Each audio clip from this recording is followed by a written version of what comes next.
স্টুডেন্টরা কেন মরবে? এটা কেমন কথা?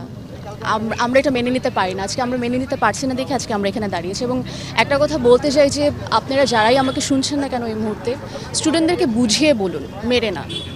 সো আমরা এই অপরাধ কখনোই মানতে পারবো না দেখে আজকে আমরা সবাই এখানে একত্রিত হয়েছি এবং আমরা চাই এটা খুব দ্রুত সমাধান হোক। আর একটা স্টুডেন্টের প্রাণও যেন না যায়, আমরা এই জন্যই দাঁড়িয়েছি। আপনারা প্লিজ একটু সবাইকে নিয়েই করেন, আমাদের সংহতি প্রতিটা স্টুডেন্টের পিছনে, তাদের দাবির পিছনে। এবং আমরা যতক্ষণ সরকার সেই দাবি এবং দাবি না মানছেন এবং তাদের প্রতি যেই নৃশংস কাণ্ড ঘটেছে সেইটার বিচার না হচ্ছে, আমরা সেই বিচারের জন্য এখানে দাঁড়িয়েছি, সেই দাবির জন্য এখানে দাঁড়িয়েছি। সো আপনারা ছড়িয়ে দিবেন যে আমরা যে ছাত্রদের পাশেই আছি। আমরা এটা আপনারা সবাই জানেন, আসলে সবারই আসা উচিত। আমরা আসলে অধিকারের কথাই বলছি, ন্যায্যতার কথা বলছি এবং ন্যায্যতার পাশে দাঁড়াচ্ছি। এই ন্যায্যতা আসলে আমাদের সবার।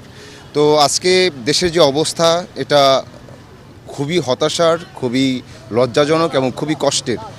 এবং আমরা অত্যন্ত শোক নিয়ে, কষ্ট নিয়ে এখানে এসে দাঁড়ালাম আমরা সবার সাথে। বাকি আমি যদি বলি যে আমাদের দেশের যে আন্দোলনটা কোটা সংস্কার এবং ছাত্র বৈষম্য বিরোধী আন্দোলন, এটার পক্ষে আমরা সবাই, এটার পক্ষে আসলে আমরা সবাই। সো আমাদেরকে এভাবে অবজ্ঞা করা, আমাদেরকে এটা প্রমাণ করে দেওয়া যে আমাদের সরকার আমাদের ভালোবাসেন না, আমাদের বক্তব্যের আসলে কোনো গুরুত্ব নাই বা আমাদের গুরুত্ব নাই, এটা এক ধরনের বিলাসিতা।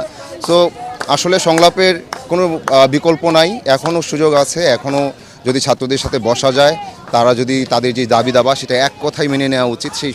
তাদের প্রত্যেকটা দাবি আসলে আমাদের এখন পুরো বাংলাদেশের দাবি, হ্যাঁ, এবং প্রত্যেকটা দাবি যৌক্তিক এবং ন্যায্য। তো এই দাবিটা মেনে নিলেই যত দ্রুত মেনে নেওয়া যায় এবং যত দ্রুত এই সহিংসতা বন্ধ করা যায়।